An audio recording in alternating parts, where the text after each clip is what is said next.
मेरा नाम अशोक है। मैं एक मिडिल क्लास फैमिली से हूँ। मेरी एक छोटी सी मोबाइल रिपेयर की शॉप है। मेरे घर वालों ने मेरी शादी एक लड़की से तय कर दी थी। लड़की हमारे दादा के पास के गांव की थी। लड़की के माता पिता नहीं थे। उसे उसके मामा और मामी ने पालकर बड़ा किया था। घर वालों को लड़की पसंद आ गई थी। मैंने शुरुआत में टालने की कोशिश की। मुझे इस बात से थोड़ा एतराज़ था कि लड़की गांव की है, लेकिन मेरे घर वालों के आगे मेरी नहीं चली। मेरी शादी उसी से होना तय हो गया। शादी तय होने पर जब मैंने उससे बात की तो मुझे उसका स्वभाव पता चला। वो बहुत कम बोलती थी। जितना मैं पूछता बस हाँ या ना में ही जवाब देती। मैंने कई बार पूछा कि तुम इतना ही बोलती हो या मेरे सामने शर्मा रही हो।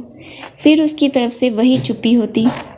उसके मामा और मामी भी कहते हैं कि हमारी लड़की बहुत सीधी और कम बोलती है।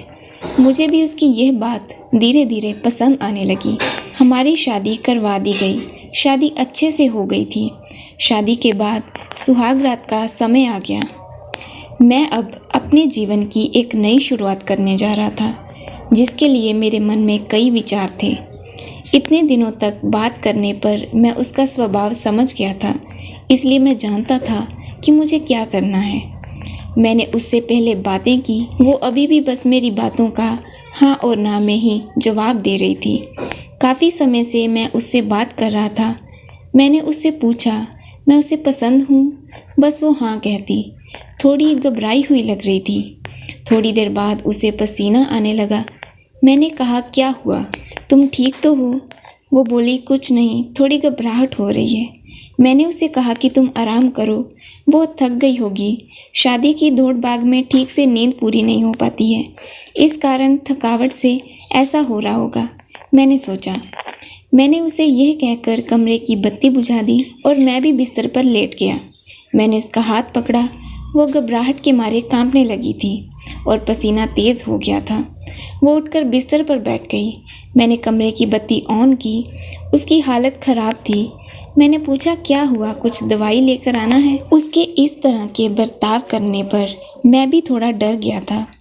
कमरे में एक खिड़की थी, जिसको खोलने पर बाहर की रोड की लाइट हमारे कमरे में आती थी। वो खिड़की के पास हवा लेने को खड़ी हो गई। वो वहीं खड़ी रही। मुझे कहा कि आप सो जाओ, मैं ठीक हूँ। मैं थोड़ी देर बाद सो गया। सुबह जब मैं उठा तो वो कमरे में नहीं थी। वो घर का काम कर रही थी। उसकी तबीयत अब अच्छी ही लग रही थी, इसलिए मैंने फिर रात का जिक्र नहीं किया।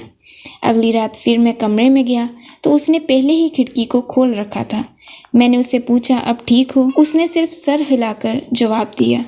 कमरे में आते ही उसका चेहरा बदलने लगता था। एक अजीब सी घबराहट उसके चेहरे पर आ जाती थी। उससे कुछ पूछता, वो कहीं और ही देखती, कुछ ही सोचती रहती। उस रात भी मैंने कहा कि तुम्हारी तबीयत ठीक नहीं लग रही है, तुम आराम करो। मैंने फिर कमरे की बत्ती बुझाई और बेड की ओर आया तो उसने खिड़की खोल ली और उसके पास खड़ी हो गई। मैंने अब उससे कुछ नहीं कहा। मैं अपने बेड पर सो गया। मुझे अब लगने लगा कि सब कुछ ठीक नहीं है, कुछ बात है जो ये छिपा रही है। रात में घबराने वाली लड़की सुबह ठीक लगती है। सुबह उसके चेहरे पर कोई घबराहट नहीं होती। शाम को 8 बजे मैं खाना खा रहा था। अंधेरा हो गया था। मम्मी ने उससे कहा कि छत पर से कपड़े लाना भूल गई तो ले आ। वो कपड़े लाने सीढ़ियाँ से छत पर गई, लेकिन करीब आधा घंटा हो गया था और वो नीचे नहीं आई। मम्मी ने नीचे से आवाज़ भी लगाई, लेकिन वो नहीं आई।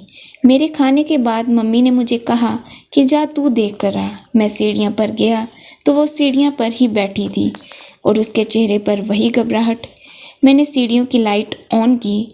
लाइट ऑन होते ही जैसे वो नींद से जग गई हो। मैंने उससे पूछा कि तुम यहाँ क्यों बैठी हो? वो कुछ नहीं बोल पाई। उसके माथे पर रात जैसा ही पसीना था।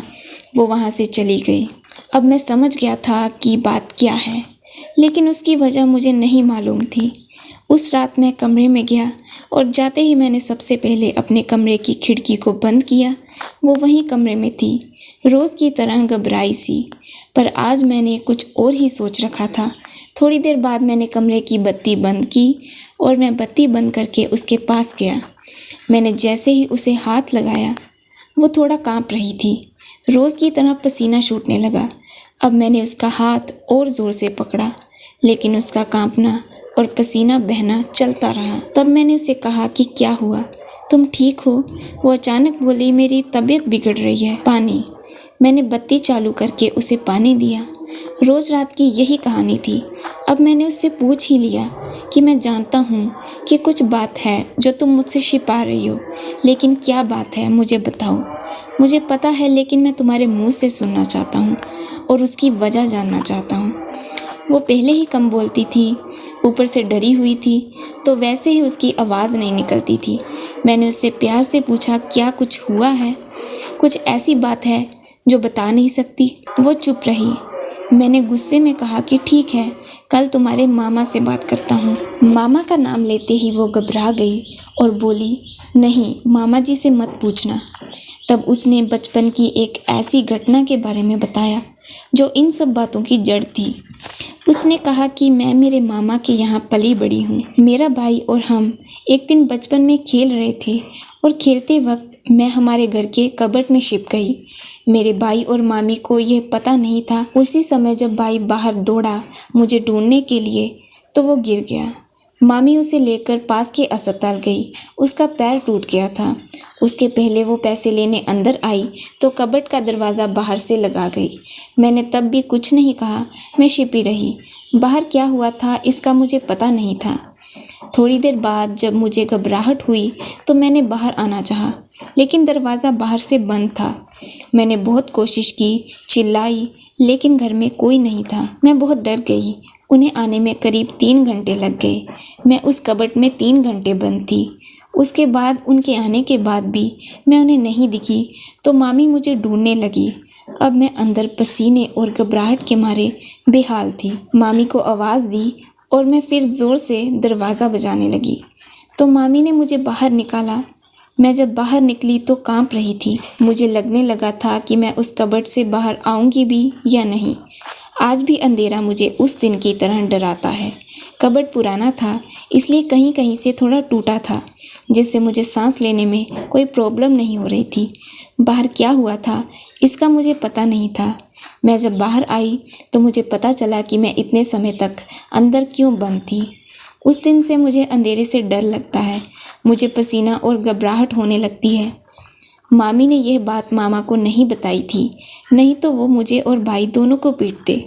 मुझे नहीं पता कि अब यह कब तक मुझे परेशान करेगा, लेकिन मामी को यह पता है, इसलिए वो मेरा ध्यान रखती है। ये सब सुनने के बाद मैंने कहा कि यह बात तुम मुझे पहले भी बता सकती थी। मेरी पत्नी बहुत ही सीधी थी और घटना के बाद शायद वो और भी डर गई थी। उसे लग रहा था कि उसकी यह परेशानी मैं समझूंगा भी या नहीं। कहीं मैं इस बात का मुद्दा ना बना लूं कि शादी के पहले हमें नहीं बताया गया, इसलिए वो छिपा रही थी। मैंने उसे फिर बड़े प्यार से समझाया, कहा कि उस समय जो हुआ उससे तुम्हें बाहर निकलना होगा। तुम्हारे अंदर के डर से हम दोनों मिलकर लड़ेंगे। मुझे पता है यह सब बोलना आसान है, करना मुश्किल, लेकिन मुझे पता है तुम कर सकती हो। अब इस कमरे की बत्ती तब तक बंद नहीं होगी जब तक तुम उसे बंद ना करो, चाहे इसके लिए पूरी उम्र ही क्यों ना लग जाए। मैंने पहली बार उसके चेहरे पर वो मुस्कान देखी थी। लग रहा था कि उसका कोई बोझ उतर गया। अंधेरा अब मेरे होते उसे डरा नहीं सकता था। मैं उसका हाथ पकड़े रहता हूँ। धीरे धीरे मैं उसके इस डर को निकालने की कोशिश कर रहा हूँ और बहुत हद तक मैं सफल भी हो रहा हूँ। ऐसी कोई भी बात नहीं है जो हल नहीं हो सकती। व्यक्ति को सिर्फ प्यार और विश्वास चाहिए। बड़ी से बड़ी बात को सुलझाया जा सकता है। आपको ये कहानी कैसी लगी हमें कमेंट कर ज़रूर बताएं। इस तरह की कहानियाँ आप रोज़ यहाँ पर सुन सकते हैं। कहानी अच्छी लगी तो वीडियो को लाइक और चैनल को सब्सक्राइब करें। धन्यवाद।